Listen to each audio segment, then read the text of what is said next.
Hello, friends. This is Dave Hurwitz, executive editor at ClassicsToday.com, here with random reviews from the Overflow room in reverse order. Beginning with, well, in this case, Rachmaninoff. Yes, here is the next Rachmaninoff clump. There it is, clumping away. Let's see what we've got. I don't waste time on this. I just want to roar through it. Oh, this is good.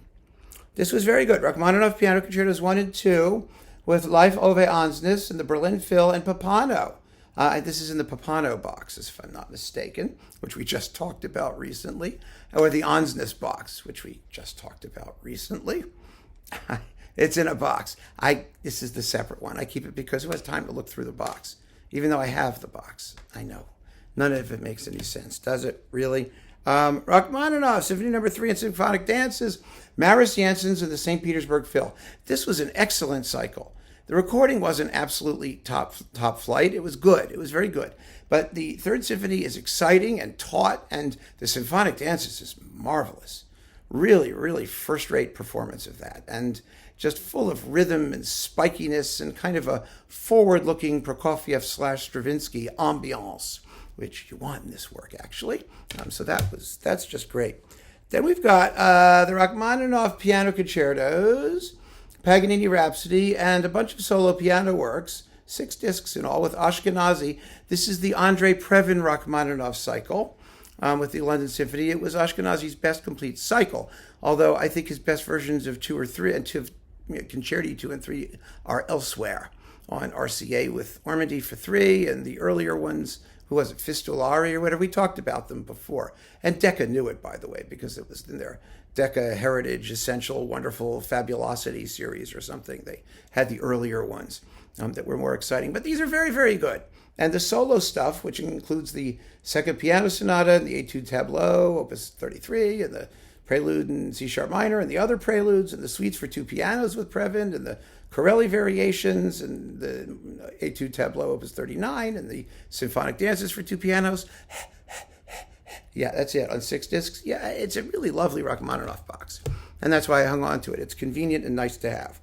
Then we've got, classic Michelangeli doing the Rachmaninoff 4th Piano Concerto, the one that everyone considers like totally, awesomely, amazingly, stupendously, pianistically, the ultimate last word in the history of the universe, along with an equally superb Ravel G major concerto with Ettore Gracis, Ettore Gracis, yeah, whatever, in the Philharmonia on EMI, now Warner. Oh, and another, this is like the super duper piano video, amazing pianist video. Argerich, Rachmaninoff 3rd with Ricardo Chailly and the RSO Berlin, this classic live, insane bashing and trashing and thrashing of the piece. It's incredible. And along with the equally insane Tchaikovsky First Piano Concerto with Kondrashin and Bavarian Radio, with all kinds of wrong notes in the final cadenza leading up to the return of the big tune in the finale. But nobody cares because there's a conflagration of notes going on there, and the fire's burning them all up faster than you can hear them. Whoa, that's some disc. It really is. Then we've got my personal fave, Rachmaninoff Piano Concerto Cycle with Zoltan Kocis and the San Francisco Symphony and Edo de Vart. These are as close as you're going to get to Rachmaninoff's own performances.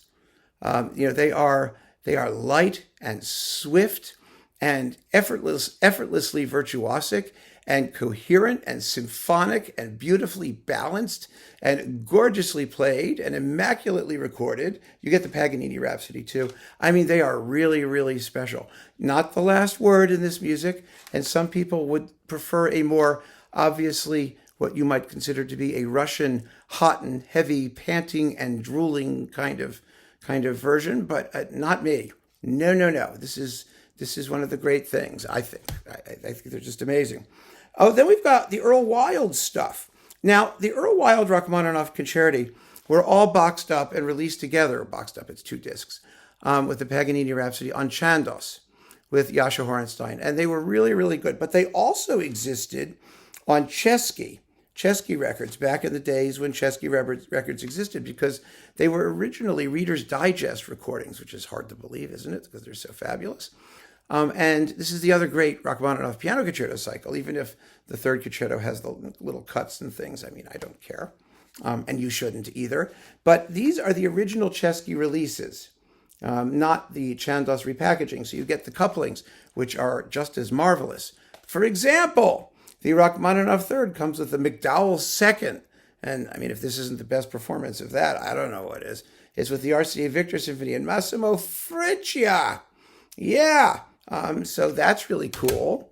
And then you have the second piano concerto coupled with the Isle of the Dead, a very good Isle of the Dead with Horenstein, and the Weber-Tausig Invitation to the Dance, and the Schubert-Tausig March Militaire, which is really, a cute little collection of things, along with the second piano concerto, which is, not an incidental filler.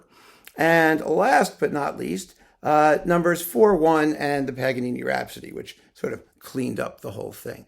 These Chesky reissues sounded just marvelous. They were very carefully done and beautifully remastered, and I've kept them all these years for that reason, even though I have at least 2 or 3 versions of the Chandos set, which also sounds excellent. So one way or another, you got to get your Earl Wild does Rachmaninoff. You really do, because that was one of his signature achievements and signature composers. So there you have it, a bunch of really wonderful, slamming, pianistically amazing Rachmaninoff things. Wow, just amazing. Imagine, look at all that stuff. Ashkenazy, Argerich, Kochis, Earl Wild. Who else did we talk about? Oh, I mean, it was like amazing.